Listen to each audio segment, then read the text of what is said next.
Hello, എല്ലാവർക്കും നമസ്കാരം. ഇന്ന് നമ്മൾ കാണിക്കുന്ന ഈ ഒരു ചെടി ടൊറേനിയ എന്ന് പറയുന്ന ഒരു പ്ലാന്റാണ്. ഇതിന് നാട്ടിൻ പ്രദേശത്തൊക്കെ കാക്കപ്പൂവെന്നും കൂടി വിളിക്കും. ചില ഭാഗത്തൊക്കെ കാക്കപ്പൂവെന്ന് ഇതറിയപ്പെടും. ഇതിൻ്റെ ശരിക്കുള്ള പേര് ടൊറേനിയ എന്നാണ് കേട്ടോ. ഇതിൻ്റെ പ്രത്യേകത എന്താണെന്ന് വെച്ചാൽ അധികം വലിയ കെയറിങ് ഒന്നും വേണ്ട ഈ ഒരു ചെടിക്ക്. അല്ലാണ്ട് തന്നെ നന്നായി വളർന്നു വരുന്ന ഒരു ചെടീന് നിറയെ കുഞ്ഞു കുഞ്ഞു പൂക്കളായി ഈ ചെടി നല്ല വട്ടം വീശി വളർന്നു വരും. നല്ല ഭംഗിയിനിത് നമ്മുടെ തോട്ടത്തിലുണ്ടെങ്കിൽ കാണാനായിട്ട്. പിന്നെ കുറച്ച് ഈർപ്പം ഇഷ്ടപ്പെടുന്ന ഒരു ചെടിയും കൂടി നനവുള്ള മണ്ണെന്ന് വെച്ചാൽ ഇത് നന്നായി വളർന്നു വരും. ചെളിയായിട്ടുള്ള മണ്ണല്ല കേട്ടോ ഞാൻ ഉദ്ദേശിക്കുന്നത്. കുറച്ച് ഈർപ്പം നിൽക്കുന്ന മണ്ണായിരിക്കണം, നനവുള്ള മണ്ണായിരിക്കണം. അപ്പോൾ ഇത് നന്നായി വളരുന്ന ഒരു ചെടിയും കൂടിന്. ഇത് ഒരുപാട് കളറിൽ നമുക്ക് കാണാൻ പറ്റും. കുറേ കളറുണ്ട് ഇത്. അതിങ്ങനെ കുഞ്ഞു കുഞ്ഞു പൂക്കൾ ഡബിൾ ഷെയ്ഡായി ഉണ്ടായി നിൽക്കണ് കാണാനായിട്ട് നല്ല ഭംഗിന് കാണാനായിട്ട്. ഇതിൻ്റെ വേറൊരു പ്രത്യേകത എന്ന് വെച്ചാൽ അധികം നമ്മൾ കെയറിങ് ഒന്നും കൊടുക്കണ്ട ഈ ഒരു ചെടിക്ക്. ഇത് നന്നായി വളർന്നു വരും. അല്ലാണ്ട് തന്നെ ഒരുപാട് വള ഇതൊന്നും നമ്മൾ ഇട്ട് കൊടുക്കണ്ട ഈ ഒരു ചെടിക്ക്. പിന്നെ ഇത് കുറ്റിച്ചെടിയായി വളരുന്നതുണ്ട്, പടരുന്ന ഇതിൽ വളരുന്നതുണ്ട്, വള്ളിച്ചെടിയായി പോണതുണ്ട്. ടൊറേനിയ രണ്ട് തരത്തിൽ നമുക്ക് കാണാൻ പറ്റും. കുറ്റിച്ചെടിയായി വളരുന്നത് ഏകദേശം ഒരു 12 സെൻറ്റിമീറ്റർ വരെ ഉയരത്തിൽ വരുള്ളൂ കേട്ടോ. ഇത് ചെറിയ കൊച്ചു ചെടികളായി വട്ടം വീശി വളർന്ന് വരുന്ന ചെടികളാണ് ഈ ടൊറേനിയയുടെ ചെടി. ചില ചെടികൾ നമ്മൾക്ക് ഇങ്ങനെ ഹാങ്ങിങ്സൊക്കെ ആയിട്ട് പടർത്തിയെടുക്കാൻ പറ്റും, വള്ളിച്ചെടികളായിട്ട്. അങ്ങനെ രണ്ട് തരത്തിൽ ഇത് കാണാൻ പറ്റും. പിന്നെ ഏത് സാഹചര്യത്തിൽ നമുക്കിത് വളർത്തിയെടുക്കാൻ പറ്റും. എത്ര മഴയായാലും വെയിലായാലും അതേപോലെ ഷെയ്ഡായാലും ഒക്കെ ഇത് നമുക്ക് വളർത്താൻ പറ്റും. ഇതിൻ്റെ വേറൊരു പ്രത്യേകത എന്ന് വെച്ചാൽ ഇതൊരു സീസണൽ ഫ്ലവർ ഒന്നല്ല. ഇതിലെപ്പോഴും നമുക്ക് പൂക്കൾ ഉണ്ടാവും. ഇത് നമ്മൾ നല്ല ഇതിൽ വളർത്താന്ന് വെച്ചാൽ ഇല കാണാത്ത പോലെ ഇതിൽ ഈ കൊച്ചു കൊച്ചു പൂക്കൾ എപ്പോഴും ഉണ്ടായിക്കൊണ്ടിരിക്കും. അപ്പം നമ്മുടെ തോട്ടത്തിൽ ഇതിങ്ങനെ വെച്ച് കൊടുത്തു കഴിഞ്ഞാൽ നമ്മുടെ തോട്ടത്തിൽ എപ്പോഴും പൂക്കൾ കാണാൻ പറ്റും നമുക്ക് കേട്ടോ. പിന്നെ ഇത് നമ്മൾ ഒരു തൈ നമ്മൾ വെച്ച് കഴിഞ്ഞാൽ പിന്നെ വർഷങ്ങളോളം ഇതിൻ്റെ തൈകൾ നമ്മുടെ തോട്ടത്തിൽ ഇങ്ങനെ പൊട്ടിമുളച്ച പുതിയ തൈകൾ ഉണ്ടായിക്കൊണ്ടിരിക്കും. ഇപ്പം മഴക്കാലം വന്നപ്പോഴേ ഇതിൻ്റെ ഇലകളൊക്കെ തന്നെയാണ് പുഴു തിന്നണ്. പുഴുക്കേടല്ല ഇത്, മറ്റേ പുൽച്ചാടിയില്ലേ, പച്ചക്കുതിര എന്നൊക്കെ പറയുന്നത്. ആ പുൽച്ചാടി വന്ന് ഇതിൻ്റെ തളിരലയൊക്കെ അതേ ഇപ്പം തിന്നണതാണ് മഴ വന്നപ്പോൾ. അല്ലെങ്കിൽ യാതൊരു അസുഖങ്ങളില്ലാത്തൊരു ചെടിയും കൂടിയാണ് ഈ ടൊറേനിയ ചെടി. പുഴുക്കേട അല്ലെങ്കിൽ വേറെ ഇല മഞ്ഞളിപ്പോൾ ഒന്നും ഉണ്ടാവാറില്ല ഇവിടെ. ഇപ്പോൾ ഈ ചെടി കുറേ വർഷങ്ങളായിട്ടുള്ളതാണ്. ഇതിൻ്റെ വിത്തുകളാണ് ഈ കാണുന്നത്. ചെറിയ മൊട്ട് പോലത്തെ വിത്തുകൾ കണ്ട, ഇത് ഉണങ്ങി നിൽക്കുന്നതാണ്. ഈ വിത്തുകൾ തനിയെ ഉണങ്ങി കഴിയുമ്പോൾ ഇതിങ്ങനെ കൊഴിയും, താഴേക്ക് കൊഴിഞ്ഞ് വീണ് ഇതിൻ്റെ തൈകൾ തന്നെ മുളച്ച് വരും.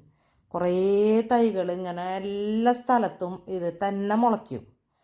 നമ്മളിത് മുളപ്പിച്ചെടുക്കൊന്നും വേണ്ട. കണ്ട ഈ മുട്ട് പോലത്തെ വിത്തിൻ്റെ ഉള്ളിൽ കണ്ട തരിതരിന്നനെ കണ്ണ് കുഞ്ഞി കുഞ്ഞി സീഡുകൾ. ഇത് തനിയെ മുളച്ച് ഇതിൻ്റെ തൈകൾ നമുക്ക് കുറേ ഉണ്ടാക്കിയെടുക്കാൻ പറ്റും. ഈ ടൊറേനിയ ചെടി നമ്മൾ താഴെ വെച്ചിരിക്കുന്നതെന്ന് വെച്ചാൽ പ്രത്യേകിച്ച് ഇതിന് വളമൊന്നും ചെയ്യേണ്ട കാര്യമൊന്നുമില്ല. നമ്മൾ ചെടിച്ചട്ടിയിലാണ് ഇത് വെച്ചിരിക്കുന്നതെന്ന് വെച്ചാൽ ഇടയ്ക്ക് നമുക്ക് കുറേശ്ശെ എല്ലുപൊടി ഇട്ട് കൊടുത്താൽ നല്ലതാണ്. ഒരു 15 ദിവസം കൂടുമ്പോഴേ ഒരു ചെറിയ സ്പൂൺ എല്ലുപൊടി ഇതിന് ഇട്ട് കൊടുത്തു കഴിഞ്ഞാൽ ഇതിൽ നിറയെ പൂക്കൾ വരും. താഴെ വെച്ചിരിക്കുന്ന വെച്ചാൽ അതിൻ്റെ ആവശ്യമില്ല. എന്താണെന്ന് വെച്ചാൽ താഴെ ഇഷ്ടംപോലെ വളം മണ്ണിൽ നിന്ന് വലിച്ചെടുക്കാനുണ്ടാവും. അപ്പോൾ അത് തനിയെ വളർന്ന് വന്നോളൂ. ചെടിച്ചട്ടിയിലാകുമ്പോൾ നമ്മൾ ഇട്ട് കൊടുക്കണ വളം മാത്രമല്ലേ ഇതിന് വലിച്ചെടുക്കാൻ പറ്റുള്ളൂ. അപ്പം നമ്മൾ ചെടിച്ചട്ടിയിൽ ഏത് ചെടി വെച്ചാലും പ്രത്യേകം വളം നമുക്ക് ചെയ്ത് കൊടുക്കേണ്ടി വരും. എന്നാൽ ആ ചെടി നല്ല കരുത്തോടും ഇതിലൊക്കെ വളർന്നു വന്ന് പൂക്കൾ ഉണ്ടാവുള്ളൂ. കണ്ട ഇതിപ്പോൾ നോക്കിയേ, ഇവിടെ താഴെ സൈഡിലൊക്കെ നിറയെ തൈകൾ മുളച്ചിരിക്കുന്നു.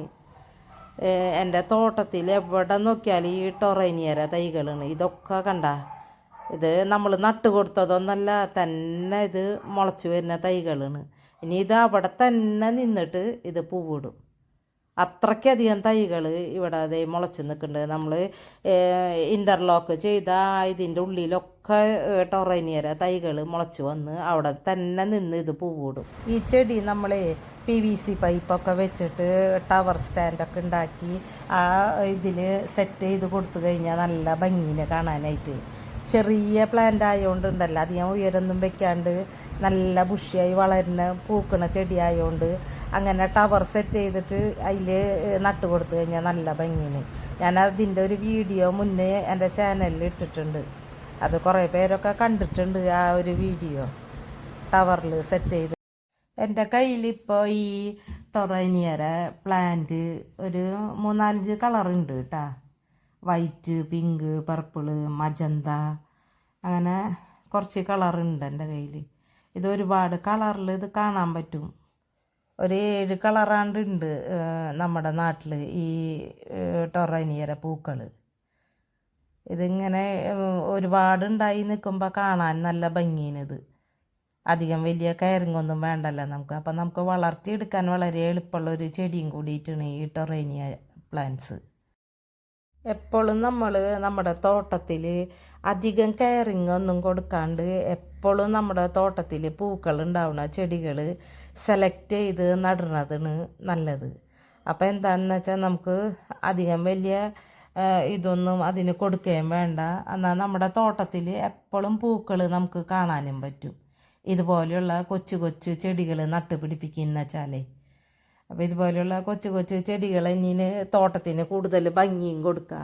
അധികം ഉയരത്തിൽ പൂവാണ്ട് കുറ്റിച്ചെടിയായി വളർന്ന് നിറയെ പൂക്കൾ ഉണ്ടാവുമ്പോൾ നമ്മുടെ തോട്ടം കാണാനൊരു പ്രത്യേക ഭംഗിയനീന് ഇങ്ങനത്തെ ചെടികളാവും. ടൊറേനിയര ഈ ചെടി വർഷങ്ങളായിട്ട് ഞാൻ വളർത്തിയിട്ടുള്ള എക്സ്പീരിയൻസാണ് ഞാനിപ്പോൾ ഈ വീഡിയോ കൂടെ നിങ്ങൾക്ക് ഷെയർ ചെയ്ത് തന്നത്.